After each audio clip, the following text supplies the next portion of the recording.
Meus queridos, mais um dia na presença de Deus, isso é bom para todos nós. Mais um dia de vitória, mais um dia de graça. E o Senhor tem preservado as nossas vidas. E o Senhor tem recolhido outros. E nós estamos aqui vivendo, aguardando o nosso momento. E podemos dizer, como o apóstolo Paulo disse, eu sei em quem tenho crido. E com essas palavras eu quero hoje comentar com vocês como tema, eu sei em quem tenho crido. E nós voltamos para a Bíblia e observamos que muitas pessoas confessaram isso e disseram crer plenamente no Senhor. O Velho Testamento é movido por fé. Abraão pela fé, Jacó pela fé, Isaac pela fé, José pela fé. Todos esses homens agiram de forma a agradar a Deus pela fé, porque até então não tinham ainda o conhecimento a respeito de Cristo. Apenas apontava para tal. E isso veio acontecer 4 milênios depois. Notemos que na segunda carta de Paulo a Timóteo, o apóstolo, inspirado pelo Espírito Santo, escreveu uma frase que nos leva a uma importante reflexão, porque eu sei em quem tenho crido, segundo Timóteo, capítulo 1, verso 12. Meus irmãos, ser inspirado pelo Espírito Santo é algo glorioso nas nossas vidas. Essa inspiração vem do púlpito para as pessoas, da boca do pregador para aqueles que o ouvem, quando esse pregador de verdade é o homem de Deus, que se curva diante de Deus em orações e busca de Deus a fonte das suas palavras. Com essa frase, Paulo afirmou que conhecia o único e verdadeiro a Deus, sobre o qual ele foi chamado a pregar, a propagar o Evangelho de Cristo. Houve uma grande viravolta na sua vida. Afirmou ainda que conhecia o Senhor Jesus, que morreu, ressuscitou, para que os pecados de toda a humanidade fossem perdoados. Paulo compreendia a obra redentora de Cristo. Ele tinha conhecimento prático de uma vida com Deus. Em resumo, Paulo tinha uma experiência real com Deus. Uma experiência real. Então, peraí. Eu sirvo a Jesus, estou falando a respeito dele, estou te anunciando o evangelho dele, mas eu te pergunto, qual foi a experiência que você teve com Deus, que realmente vai te manter seguro na sua presença?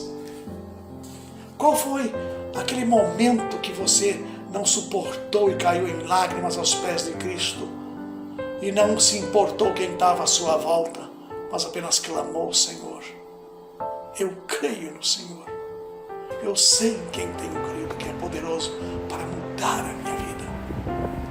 Note que o Senhor Jesus se apresentou a Paulo, que ainda se chamava Paulo, matava os cristãos, perseguia a igreja,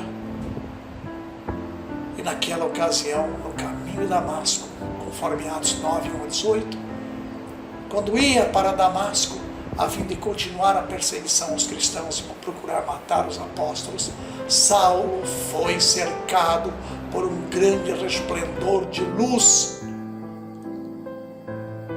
E do céu, o próprio Jesus falou com ele, perguntando, Saulo, Saulo, por que me persegues? Oh, peraí, é possível Jesus falar com alguém? É possível? Ele falou com Saulo? Falou com Paulo? A partir daquele momento, Saulo deixou de enxergar e foi guiado até Damasco. Lá o Senhor Jesus revelou a um homem chamado Ananias que ele deveria encontrar Saulo, porque este era um vaso escolhido para levar o nome do Senhor diante dos gentios, dos reis e dos filhos de Israel. Atos 9:15. Tentem imaginar o que se passava na mente de Saulo, aquele que perseguia e matava os discípulos de Jesus. tal chamado Jesus. Foi apresentado ao próprio Jesus Cristo. Essa experiência mudou a vida de Saulo, que passou a chamar-se Paulo. Ele verdadeiramente compreendeu que Jesus era o Cristo, que havia de vir, Filho de Deus, e passou a pregar sobre Jesus nas sinagogas, conforme Atos 9 e 20. Que mudança! O perseguidor tornou-se um discípulo de Cristo e passou a ser perseguido agora pelos judeus. O perseguidor agora é perseguido. Meu querido irmão pregador, rico e milionário, que consegue, com a tua sutileza maligna, extorquir dinheiro dos seus ouvintes, das suas ovelhas, fazendo negócio da igreja para seu enriquecimento, que não conversa com obreiros e pastores humildes, porque não são abençoados. Nunca a bênção de Deus esteve para aqueles que o servem da forma como vocês o chamam. Me mostra um apóstolo rico. Me mostra um evangelista.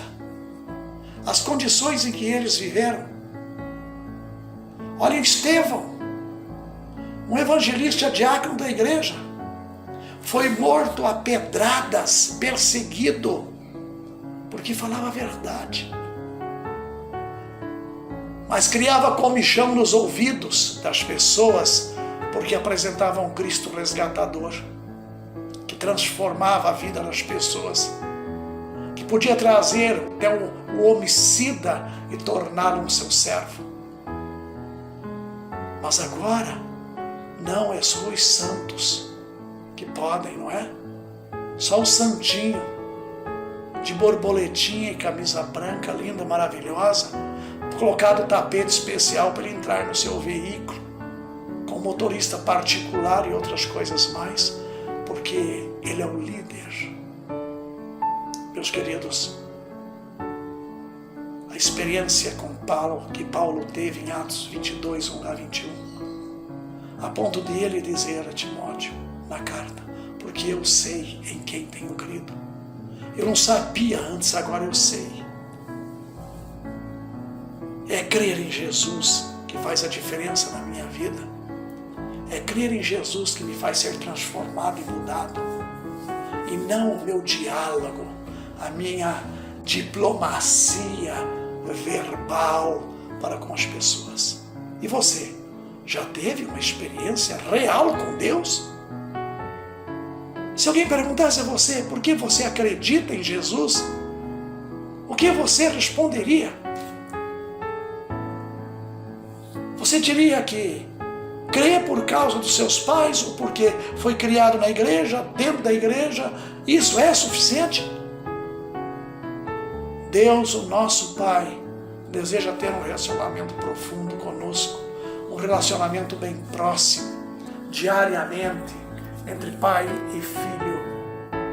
Se o buscarmos de todo o nosso coração, verdadeiramente iremos encontrá-lo e conhecê-lo, conforme Jeremias capítulo 29, verso 13.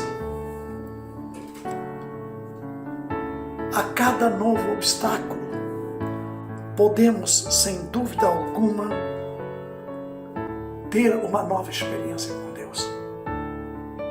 A cada nova experiência com Deus, um passo para uma fé inabalável. Assim, independente das circunstâncias, podemos dizer, eu sei quem tenho crido.